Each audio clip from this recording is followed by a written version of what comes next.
अतिक्रमण गलत है, लेकिन आज आप दस्तक देकर पूछिए कि जब भी अतिक्रमण हटाने की बात की जाती है तो योगी और मोदी के अफसरों को हमेशा गरीबों की झोपड़ी क्यों नजर आती है। जो हाथों से हटा सकती है, जो झोपड़ी को हाथों से हटा सकती है, उनके लिए बुलडोजर लाते हैं ये अफसर। जबकि वही सरकारी जमीन पर कितने अवैध कब्जे हुए हैं, आईटी मॉल बने हैं, कितने अपार्टमेंट बने हैं, उस पर ये अफसर का कोई ध्यान नहीं जाता है। मानो अफसर गांधी जी के 3 बंदर बन जाते हैं, जिसपे न उनको बुरा दिखता है, न बुरा सुनते हैं, न बुरा बोलते हैं। ये हालत है। वही हम बात करें कानपुर की घटना की, तो वहाँ पर बुलडोजर एक गरीब परिवार पर चला, और बुलडोजर योगी जी का बुलडोजर इस प्रकार से गरजता है मानो बुलडोजर एक घर तबाह नहीं करता है, पूरे परिवार की जिंदगी तबाह कर देती है। ऐसी घटना है जो पूरे देश को झकझोर कर रख दिया है, पूरे देश को कहीं ना कहीं सोचने पर मजबूर कर दिया गया। कानपुर में घटना घटी है, जो गरीब परिवार है, ब्राह्मण परिवार के घर पर बुलडोजर चलता है, और ये देखा जाता है हमेशा गरीबों के परिवार पर ही बुलडोजर चलता है। उस पर क्या कहेंगे आप? देखिए, आपने ठीक कहा कि गरीबों पर ही चलता है, क्योंकि योगी आदित्यनाथ जी का जो बुलडोजर है, जो सरकार का, भारतीय जनता पार्टी का जो बुलडोजर है, वो सरकार पोषित बुलडोजर है और सरकार के सत्ता का संरक्षण वाला बुलडोजर है। जैसा कि आपने कहा कि वो हमेशा गरीबों पर चलता है, वंचितों पर चलता है, दलित समाज पर और पिछड़े तबके के लोगों पर चलता है, विपक्षी पर भी चलता है। और विपक्ष के अगर कोई नेता है, कोई सवाल खड़ा कर दिया कि सुरक्षा नहीं है, स्कूलों में पढ़ाई नहीं हो रही है, महंगाई बहुत हो गई है, बेटियां सुरक्षित नहीं है, तो उसके घर पर बुलडोजर चलता है। जो कानपुर के घटना की आप बात कर रहे हैं, उससे पूरा हमारा लोकतांत्रिक जो प्रक्रिया और परंपरा है वो शर्मसार हुई है।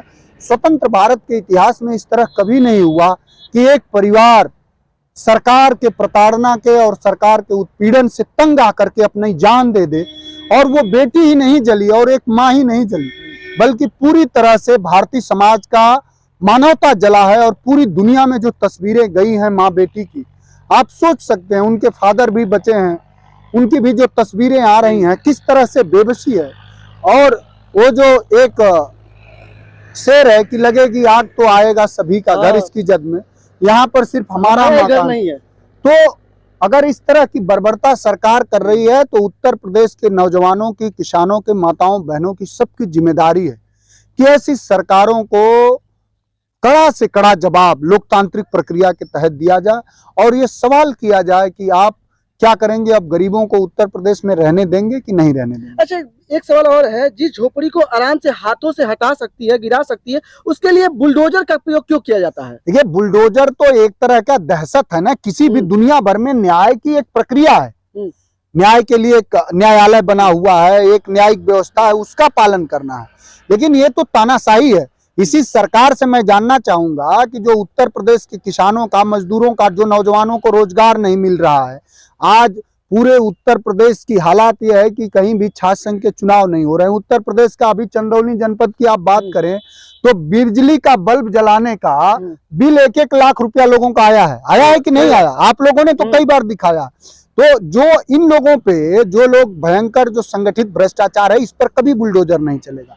बुलडोजर एक तरह से बीजेपी के सरकार का तानाशाही का प्रतीक है, और उससे आम गरीब को, दलित को, वंचित को, और खास करके जो मजदूर खेत में काम कर रहा है, जो माताएं बहनें अपना घर चला रही हैं, जो नौजवान नौकरी मांग रहा है, और जो कमेरा तबका है, उसको डराने का है कि आप डरो नहीं तो तुम्हारा घर गिरा दिया जाएगा। एक और सवाल है, जो सत्ता के कुछ नेता थे, जब ये बुलडोजर मुस्लिमों पर चलता था, विपक्षी दलों पर चलता था, तो तालियां बजाते थे और बहुत खुश होते थे।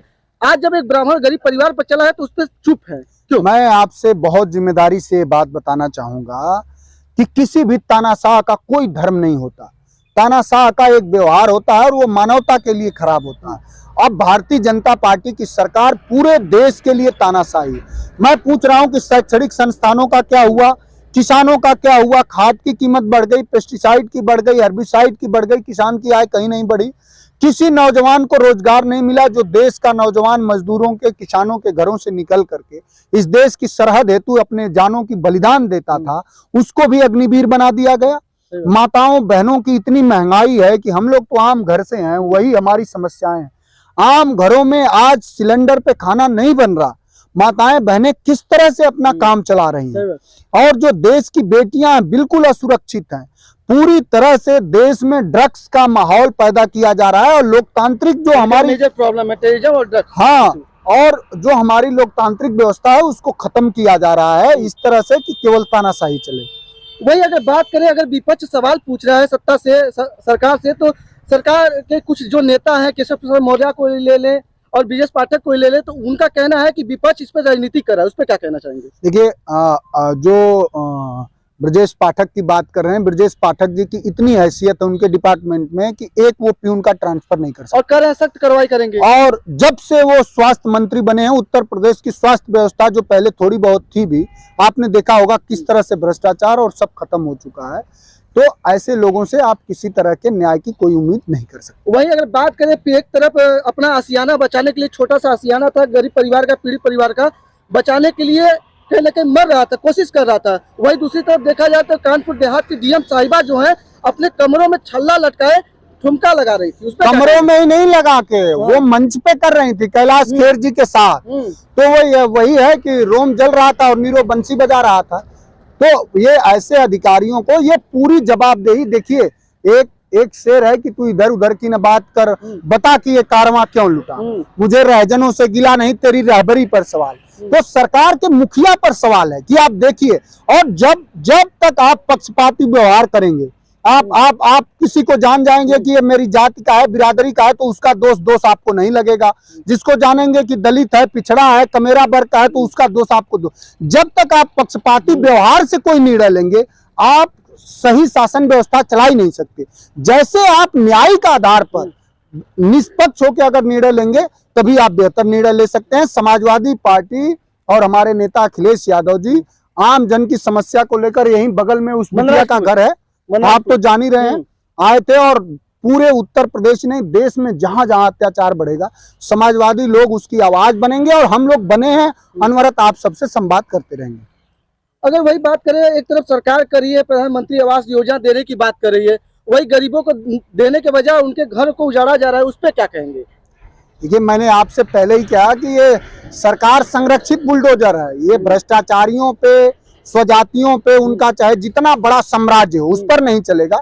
ये गरीबों वंचितों पे चल रहा है। तो इस देश में गरीब को, वंचित को, दलित को, माताओं बहनों को समझना होगा कि जो सरकार है ये पूरी तरह से आपको खत्म कर रही है। एक व्यक्ति का देश में निर्माण कर रही है और वो व्यक्ति है गौतम अडानी।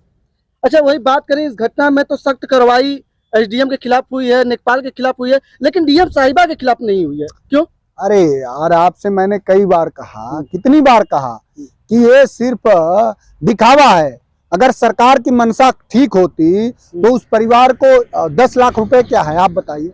माँ बहन बेटियां, वो डीएम के खिलाफ इसलिए नहीं हुई कि डीएम बड़ी अफसर है, डीएम सरकार को पैसे देती होगी, पैसे ऊपर तक जाता होगा, भारतीय जनता पार्टी को रुपया देती होगी वसूली करके, तो वो चाहे एक माँ बहन बेटी को जला दे, चाहे पूरे कानपुर को जला दे, उस पर कार्रवाई थोड़ी होगी।